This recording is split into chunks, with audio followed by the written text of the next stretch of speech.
राधे राधे। सुनते हैं शनिवार व्रत कथा। एक समय स्वर्ग लोक में सबसे बड़ा कौन है, ये प्रश्न पर 9 ग्रोह में विवाद हो गया। विवाद इतना बढ़ गया कि भयंकर युद्ध की स्थिति बन गई। निर्णय के लिए सभी देवी देवता इंद्र के पास पहुंचे और बोले, हे देवराज, आपको निर्णय करना होगा कि हम में से सबसे बड़ा कौन है। देवताओं का प्रश्न सुनकर इंद्रराज उलझन में पड़ गए। इंद्रदेव बोले, मैं इस प्रश्न का उत्तर देने में असमर्थ हूँ। हम सब पृथ्वी लोक में उज्जैनी नगरी के राजा विक्रम आदित्य के पास चलते हैं। देवराज इंद्र सहित सभी 9 ग्रह देवता उज्जैनी नगरी पहुंचे। महल में पहुंचकर जब देवताओं ने उनसे अपना प्रश्न पूछा तो राजा विक्रम आदित्य भी कुछ देर के लिए परेशान हो उठे, क्योंकि सभी देवता अपनी अपनी शक्तियों के कारण महान थे। किसी को भी छोटा बड़ा कह देना बहुत उनके क्रोध के प्रकोप से भयंकर हानि हो सकती थी।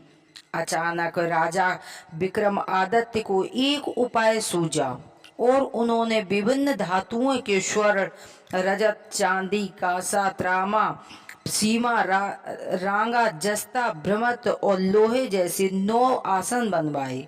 धातुओं के गुणों के अनुसार सभी आसनों को एक दूसरे के पीछे रख कर देवताओं से बोले कि अपना अपना आसन ग्रहण कीजिए।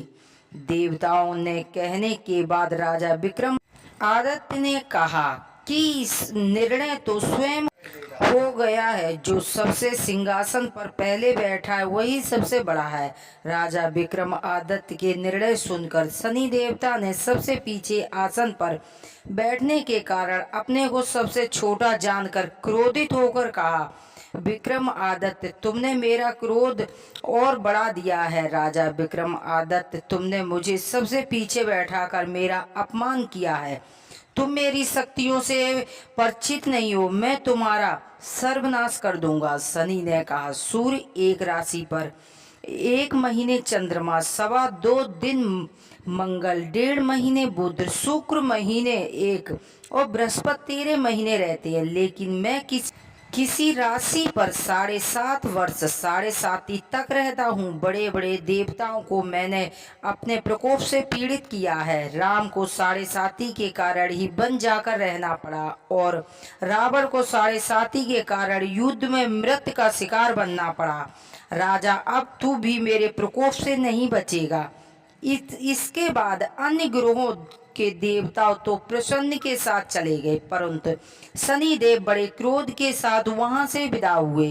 राजा विक्रम आदित्य पहले की तरह ही न्याय करते रहे। उनके राज्य में सभी स्त्री पुरुष बहुत ही आनंद के साथ अपना जीवन यापन करते थे।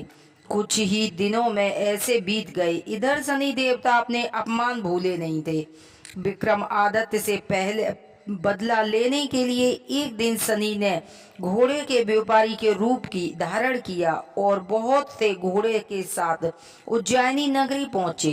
राजा विक्रम आदित्य ने किसी घोड़े के व्यापारी आने का समाचार सुना तो अपने अश्वपाल को कुछ घोड़े खरीदने के लिए भेजा।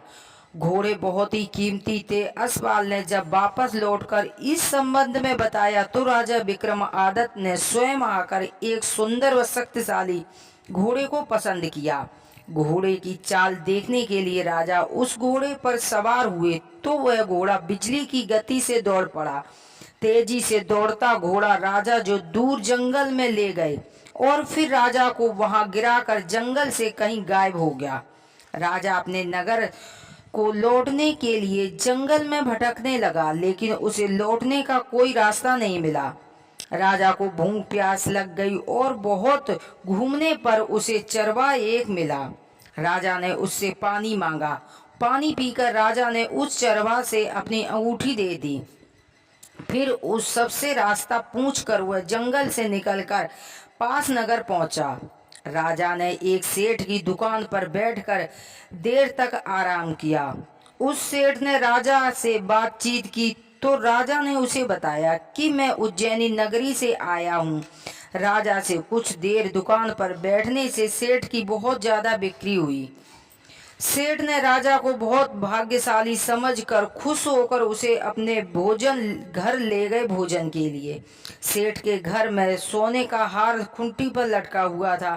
राजा को जब उस कमरे में छोड़कर सेठ कुछ देर के लिए बाहर गया, तब एक आश्चर्यजनक घटना घटी। राजा के देखते ही देखते सोने के हार को खूंटी निगल आई। सेठ ने कमरे में लौटकर हार को गायब देखा तो चोरी का संदेह राजा पर किया। उस कमरे में राजा अकेला बैठा था। सेठ ने नौकरों से कहा कि इस परदेसी को रस्सियों से बांधकर नगर के बाहर ले चलो। राजा ने विक्रमादित्य से हार के बारे में पूछा तो उसने बताया कि मेरे देखते ही देखते हार खुट्टी निगल गई है। इस पर राजा को क्रोधित होकर चोरी करने का अपराध में विक्रमादित्य के हाथ पांव कटवाने का आदेश दे दिया। राजा विक्रमादित्य के हाथ पांव काटकर उसे नगर की सड़क पर छोड़ दिया गया। कुछ दिन के बाद एक तेली उसे उठाकर अपने घर ले गया और उसे अपने कोलू पर बैठा दिया। राजा आवाज देकर बैलों को हाँकता रहता था। उस तरह तेली का तेल चलता रहता था। राजा जो भोजन मिलता था, शनि के प्रकोप के 7.5 पूरा होने पर वर्षा ऋतु प्रारंभ हुई। राजा विक्रमादित्य एक रात मेघ मल्हार गा रहा था। तभी नगर के राजा की लड़की राजकुमारी मोहिनी रथ पर सवार होकर उस तेली के घर से पास से गुजर रही थी। उसने मेघ मल्हार सुना तो उसे बहुत अच्छा लगा और दासी को भेजकर गाने वाले को बुलाने को कहा। दासी ने लौटकर राजकुमारी को अपंग राजा के बारे में सब कुछ बता दिया। राजकुमारी मेघ मल्हार से बहुत मोहित हुई। अंत उसने सब कुछ जानकर अपंग राजा से विवाह करने का निश्चय कर लिया। राजकुमारी ने अपने माता पिता से जब यह बात कही तो वे हैरान रह गए। रानी ने मोहिनी को समझाया, बेटी रे, तेरे भाग्य में किसी राजा की रानी होना लिखा है, फिर तो इस अपंग से विवाह करके अपना पांव पर कुल्हाड़ी क्यों मार रही है। राजकुमारी ने अपनी जिद नहीं छोड़ी। अपनी जिद पूरी करने के लिए उसने भोजन करना छोड़ दिया और प्राण त्यागने का निश्चय किया। आखिर राजा रानी को विवश होकर अपंग विक्रमादित्य से राजकुमारी का विवाह करना पड़ा। विवाह के बाद विक्रमादित्य और राजकुमारी तेली के घर में रहने लगे। उसी रात स्वप्न में शनिदेव राजा से कहा, राजा, तुमने मेरे प्रकोप को देख लिया। मैंने तुम्हें अपने अपमान का दंड दिया है। राजा ने शनिदेव से क्षमा मांगी करने को कहा और प्रार्थना की, हे शनिदेव, आपने जितना दुख मुझे दिया इतना दुख किसी को मत देना। शनिदेव ने कुछ सोचकर कहा, राजा ने तुम्हारी प्रार्थना स्वीकार करता हूँ। जो कोई स्त्री पुरुष पूजा करेगा, शनिवार को व्रत करके मेरी कथा सुनेगा, उस पर मेरी अनुकंपा बनी रहेगी।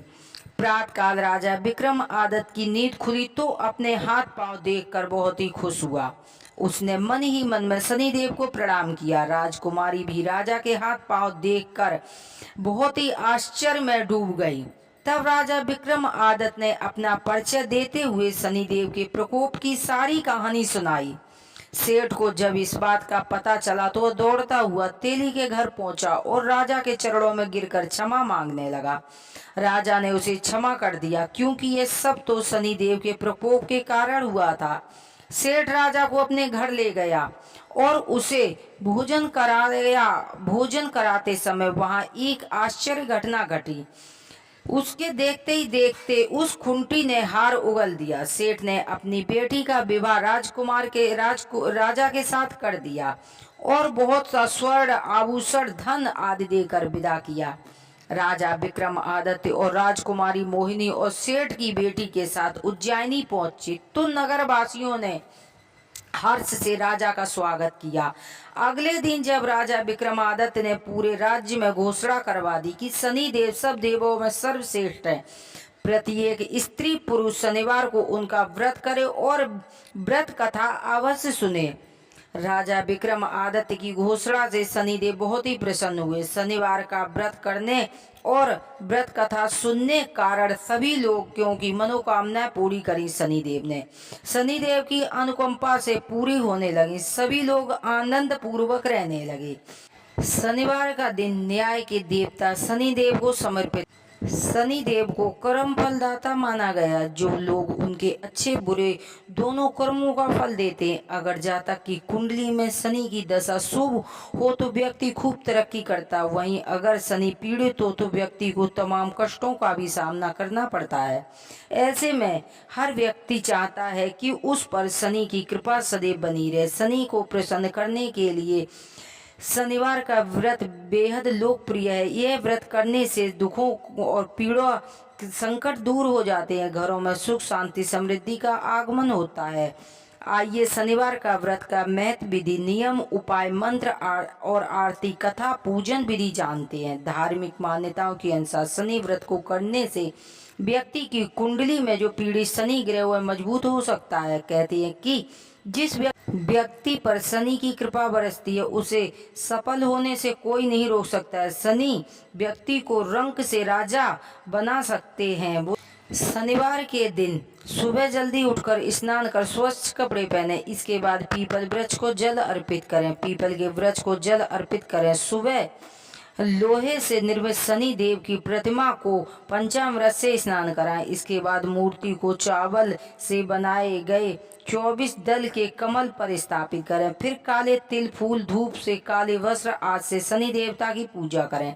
पूजा के बाद शनि देव को 10 नामों का स्मरण करें और शनि मंत्रों का जाप करें। सुनते हैं आरती। जय जय श्री शनि देवा, भक्त ने हितकारी, सूर्य पुत्र प्रभु छाया महतारी। जय शनि देवा, श्याम अंग वक्र तुंड चतुर्भुजधारी, नीलांबर धारे नाथ गज की है सवारी। जय श्री शनि देवा, क्रीट मुकुट शीस राजित दिपति की लिलारी, मुक्तन की माला गले शोभत बलिहारी। जय जय शनि देवा, मोदक मिष्टान पान चढ़ते है सुपारी, लोहा तिल तेल उरदे मही से अति प्यारी। जय जय शनि देवा, देव दनुज ऋषि मुनि सुमिरत नर नारी, विश्वनाथ धरत ध्यान शरण में तुम्हारी। जय जय जय शनि देवा, जय शनि देवा, स्वामी जय शनि देवा। बोल शनि भगवान की जय। शनिवार के दिन ओम सन शनिचराय नमः मंत्र का जाप करना चाहिए कम से कम 108 बार। जो शनिदेव की कथा पढ़ता है, जो शनिदेव की कथा सुनता है, उस पर शनिदेव की कृपा बनी रहती है। हर हर महादेव की जय, मैया पार्वती की जय।